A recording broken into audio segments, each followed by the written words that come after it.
Hi, I'm Danny Lipford. And I'm Chelsea Lipford-Wolf. Thanks for watching this episode of Today's Homeowner here on YouTube. And don't forget to leave us a like and a comment. And be sure to share with a friend, subscribe, and hit the bell icon so you get notified of new videos. Thanks and enjoy the show. I love my new bathroom. This week we're helping a mom of teenage boys transform their bathroom from locker room decor to the retreat she always imagined. What do you think so far? Unbelievable.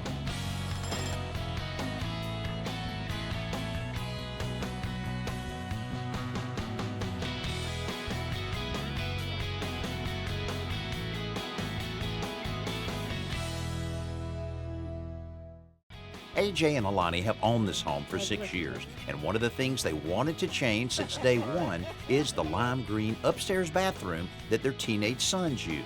It's the first thing you see when you go to the top of the stairs, and it's this bright green. So that's the number one thing I don't like about it. Overall, everything is in good shape. It just needs updating. And I don't really know how to go about doing that. Good sized bathroom, especially, for your sons and so forth, but what are some of the things you'd like to change up in here? Well, we'd like to make this mirror a little bit nicer, maybe some kind of molding or something around it. What about the antique light fixture there? Vintage. Yeah, vintage. That's big these days. Yeah, we would love to update the lighting too. Okay, all right, and cabinets, they're in pretty good shape, but you can tell they're original because of the polished brass hardware there. Yes, we would love to do something to update them, and I mean, it's a good size and for great storage, but just something a little more updated. I got you, yeah, add a little interest to it. Yes. Okay, all right. Floor's in pretty good shape. The color and everything look okay to you guys? Yeah, floor's great. We're happy with that. Well, I'll tell you what, there's plenty of room to work with here, and I know you're quite the worker, I understand. I enjoy it, yes. Okay. My work takes me out of town 2 to 3 days a week. I'll be traveling this week. So we only have one homeowner to work with, but she has skills and enthusiasm. The next step is to snap a few pictures so Chelsea and I can come up with a plan before we return to start work with Alani. Okay, I had an idea to update the vanity by glazing the cabinets and the cabinet boxes. Glaze is a great way to update painted cabinets. It just gives you a nice warmth to your cabinetry and to the whole room. It kind of gives it an antique, but like a modern antique look. So it just really adds a little accent, brown around the edges and in the creases. That's really cool. I've seen that before, but I really wasn't thinking about that for a bathroom. So I'm excited to see what that would look like. And then, for the framing we were talking about, instead of just framing around the mirror, go all the way to the ceiling and all the way back, all the way down. Then where your new light fixture will be, we'll have a piece of wood that goes across there as well. So it'll look like this custom-made little piece here with the light fixture right in the middle. I've never seen molding go all the way up that high. That is very exciting. Then over there, underneath the window, we thought we would carry that same kind of glazed look for a little window seat that would open up, and the hamper will go inside there. That would be awesome. And it would be up to you to make sure the son puts the clothes in the hamper. So That's going to be the tough part. yeah, that will be tough. In addition to the carpentry and painting, we'll also be updating all of the plumbing fixtures. So the first step is clearing out the vanity and the shower. You don't realize how much stuff you have in a bathroom. I'm ready to get rid of the green and have a whole new, more mature bathroom. Okay, I know you're planning on doing a lot of painting in here tonight, so we got to get these holes patched. May take a couple different coats. I don't know if you've ever done this before, but there's your spackling. And I'll tell you, I've done it, but I can never get it even. Really? Okay, well, first of all, you got to know you got to put 2 coats on there, just about always. Okay. And then when you have this thing kind of feathered out like this, if you'll just scrape away anything that's there, and you'll see the end of these knives usually have a little piece of metal. That's just, you want it to recess in. And then you can build it out. Let me just show you. You want to take the corner like this. Then you just want to put it on there. You don't have to worry about being sloppy with it. And just get something on there, because this will dry really fast. And we can put the second coat on. While Alani patches drywall holes, I start removing that vintage light fixture. Alrighty, here's what we're going to do. We'll measure the frame for the mirror. Okay. And while we're building that, Chelsea will be prepping the cabinet so that we can start the glazing process. Okay. Now, of course, we always discover things when we take light fixtures down, so you have choices here. You could, keep that wall, or we could go retro and go back to that. Oh yeah, that's some fancy wallpaper. And who knew that the green walls look better than that wallpaper? If you've ever installed crown molding, the most difficult part is cutting the compound angle joints. Well, here's a trick for cutting those joints quickly and accurately every time using a stop block. Start by holding a piece of the crown in the miter saw with the top and bottom surfaces perfectly flush. That's the correct cutting angle. Then take some hot melt glue and put a bead along the two outer surfaces of the saw table. You don't need much, just one continuous bead, maybe 3/4 of an inch or so away from the crown. You don't want to glue the crown molding down. Then immediately take the stop block and stick it in place. And make sure it's right up against the crown molding. There you go, right there. Now, once that's fully cured and hardened, that glue, we're going to remove the crown, make a couple of cuts to remove the middle section of this piece of wood.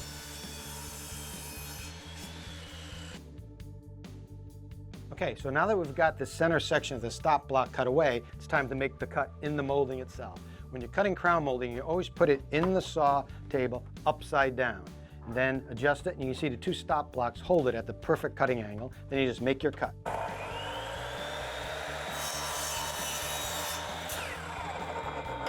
There you go. Perfect cut every time. The bathroom used by Alani's teenage sons is in need of updating, but before we cover up the old lime green paint, we're starting on two other projects. Chelsea is cleaning and deglossing the cabinets so that we can apply a glazed finish, while Alani and I get started on a custom frame for the mirror. Are you pretty proficient on the table saw? No. Alrighty then, we'll have some fun with that. Okay, so I would recommend going about 3 3/8. Okay. Right about there. See how it just proportionately it brings it down? Right. And that should look really, really nice right there. Okay. You like it? I'm Okay. excited. All right, since you haven't used a table saw, let me show you how we set up our fence here. Since we're going 3 3/8, we move this over, you see? And then you see how it's lining up on that side of the blade. Okay. Okay, I'm gonna let you work that side first, where you slowly pull it through. Okay. On the next board, you get in the driver's seat. Okay. All right, here we go. Well, it was very exciting and scary to use the table saw. I love to give someone an opportunity to use the tool for the first time. Chelsea has finished upstairs, and now she's prepping the cabinet doors and drawers in the garage while Alani starts learning the miter saw. Okay, so here you go. Blade, you don't want to get close to. No. So you're going to stand here, you're going to bring this down, you see that mark. Okay, you see I just turned on the laser. Oh, I like See that. the laser? Yeah, You that's like good. that? Okay. That's cool. I love anything with a laser.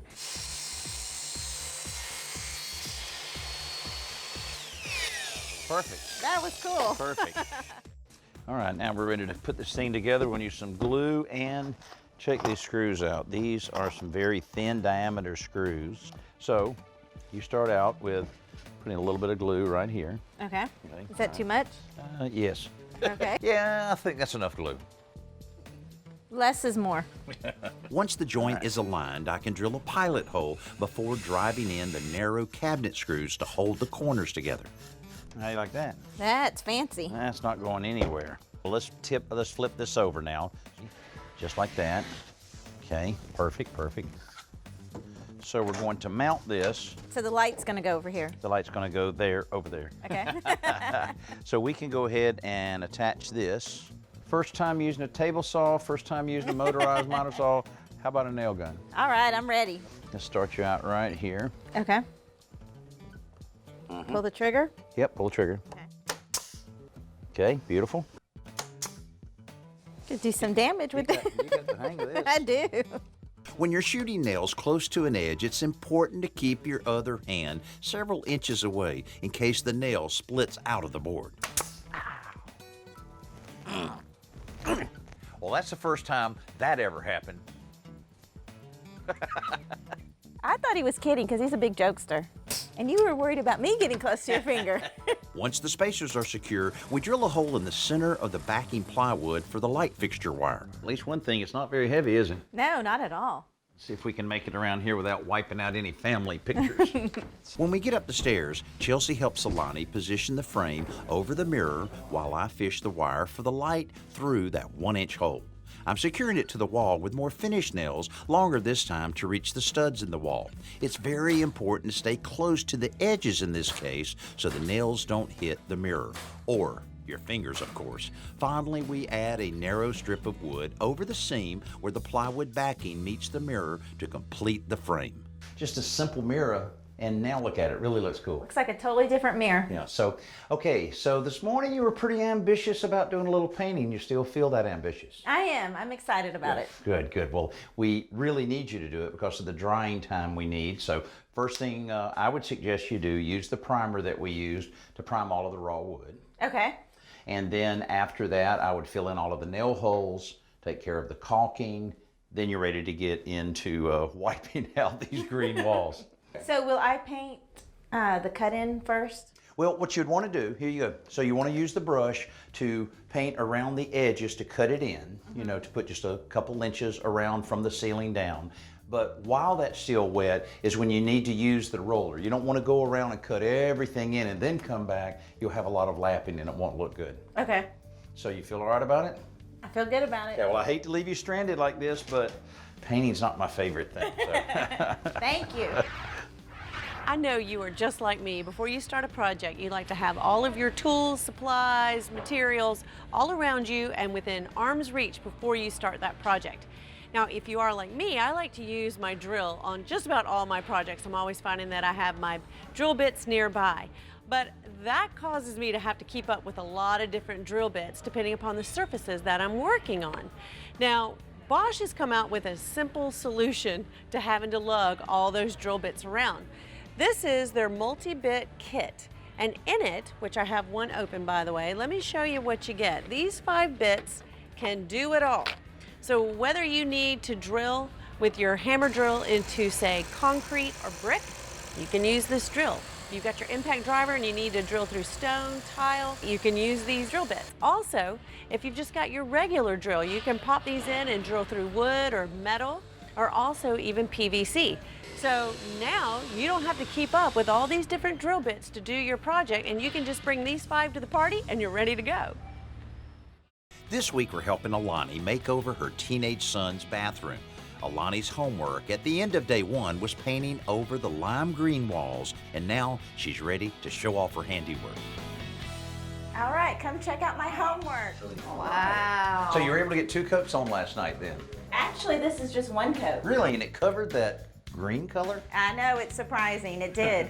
And you were able to get another coat on that, I see. So really, you guys are ready to start glazing here. Yes, Yes. I think we're going to start with the doors though, because that's going to give us the down biggest in the garage. transformation and the most satisfaction. So we'll do that on the All right, well, garage. good. Well, while you guys are doing all of that, I think I'm really anxious to tackle this window seat over here. And end of the day, this place is going to look pretty good. All right. Well, I would start on the outside. Okay. And get all the edges, and then make sure you get in all the creases. Okay. And there can't be too much because I'm Because we're going to wipe it off. wiping off. Yeah. Okay. And these raised panel doors are perfect. It has all the little crevices to get the accent color. All right, I'm going to wipe it off, Okay. and we'll see what sticks. All right, tell me what you're thinking. You want to wipe off more than that? I actually like that. This is kind of cool. It looks kind of like some natural wood or something. It gave it a more natural look. Okay, can I see what it would look like with a little bit more wiped off? Mm-hmm. Oh, I like that. Okay. Does this dry fast? We have to let it cure for 8 hours before we put a top coat on it. Okay. So, But you have time to work with it. yes, yes. It doesn't dry so fast that you can't finesse it and get it the way you want it. The trickiest part was trying to get the extra glaze out of the corner of the raised panel, so I thought a Q-tip would be perfect to soak it up without messing up the streaks that I had created with the glaze. Meanwhile, I've taken my measurements, removed the baseboards in the dormer, and started building the framework for the window seat from 2x2s. So what I'm planning on doing is taking a piece of 3/4 inch plywood, smooth plywood, put it right on the front. Then I'll take the baseboard that I salvaged off the back wall, run it across the bottom there. It'll make that really look all built in. Then the plywood on top, and I have this section where the plywood will split here. This will be what opens. This will stay fixed. Plenty of storage space inside, and I think it's going to look pretty good at this end of the room. It's a good idea to score the surface of plywood with a razor knife before you make cuts across the grain. Otherwise, you risk splintering the edge. Once the lid is cut, I'm attaching a piano hinge to it before taking it inside for installation. Then each panel is simply nailed in place with finish nails. To cover the raw plywood edge of the seat, I'm banding it with a piece of 1x2 lumber. Meanwhile, Chelsea and Alani are starting to change out the plumbing fixtures. The new, more stylish fixtures Alani chose are from the same manufacturer as the old ones. That's not too big a deal for things like the shower head because the fittings are pretty much standardized, but the valves in the wall are very specific, so buying a newer version from the same line allows us to simply swap out the trim on the surface without cutting into the wall and hiring a plumber to replace the whole valve. Over in the dormer, the window seat is almost complete. So I knew I had to get inside the window box to finish screwing in the piano hinge. I knew what was coming next. Are you done? Yep. He totally set me up for that. I just couldn't resist closing the lid on him. Here. Now help me out. I'm surprised what a good sport he was about that, actually. Yes, it does look like a plain plywood box, but I learned a long time ago you can add a lot of character and interest to almost any smooth surface by applying a little bit of molding just like this. I found this molding at the home center for less than $1 a foot, and creating a simple rectangle with it on the window seat adds loads of character, and so will the light fixtures Alani has picked out. While I prime the window seat, Chelsea and Alani apply the glaze to the vanity cabinet and the mirror frame Alani painted last night. I was standing right over the sink bowl, and I didn't want to turn around and risk stepping in the sink or backing up into what I just glazed, so I stretched myself to new limits. I think cabinet glazing yoga, that would make a good fitness class. All of the fixtures and hardware that Alani picked out for her bathroom are coming together great. It's really hard to pick out different things from different places and have them all come together into one room and look good, but Alani has it figured out. One of the things she did early on was to take her old cabinet door hinges to the Home Depot so the hardware pro there could help her match the profile of her old hinges with new ones in a different finish. That saves a lot of hassle when it's time to reassemble them. There's still lots more hardware to install, and once the paint is dry, the window seat can be glazed to wrap up our renovation. I love my new bathroom. I love walking up the stairs and seeing that pendant. I feel like every time I walk in there, I want to hear like music in the background because it's so calming and nice, and it all came together. Before we started, this bathroom was spacious but dated. The walls were way too bright and the cabinetry was way too plain, not to mention that the hardware and fixtures easily gave away the room's age. With the walls now covered in a pale shade of gray, the room is much brighter and seems even more spacious. The brand new plumbing fixtures and hardware give it the look and feel of a home that was created in this century, not the last. And the finish of those elements works incredibly well with the new glaze finish of the vanity, mirror, and window seat. That glaze adds just the right amount of warmth to complement the cooler colored walls and give the woodwork the character it was missing. Although it's actually very simple, the new mirror frame instantly makes the room feel, well, more elegant, especially with the addition of the new light fixture right in the middle of it. The new pendant in the dormer also exudes elegance, and the window seat we created there is both attractive and functional. So what we ended up with is we created some very valuable storage space. Great way to use that end of the bathroom. A much better looking color on the walls and an overall better looking, more upscale bathroom, especially with the mirror frame, the upgrade on the fixtures, and being able to put this nice glazing on the existing cabinets really did make a big difference. It doesn't look like a teenager's bathroom anymore. Now, we did all of this for less than $850 worth of materials, and of course a lot of hard work by our homeowner Alani. I hope you've been able to enjoy seeing this transformation and realizing that you can really make a big difference in a bathroom without spending a lot of money. And I'd encourage you to drop by todayshomeowner.com to find out some other tips that you can use right now at your house. I'm Danny Lipford. We'll see you next week right here on Today's Homeowner. Hey, thanks for watching this episode of Today's Homeowner. And don't forget to comment, like, and hit the bell icon so that we can notify you when new videos are posted. And don't go anywhere, click around and continue the home improving fun.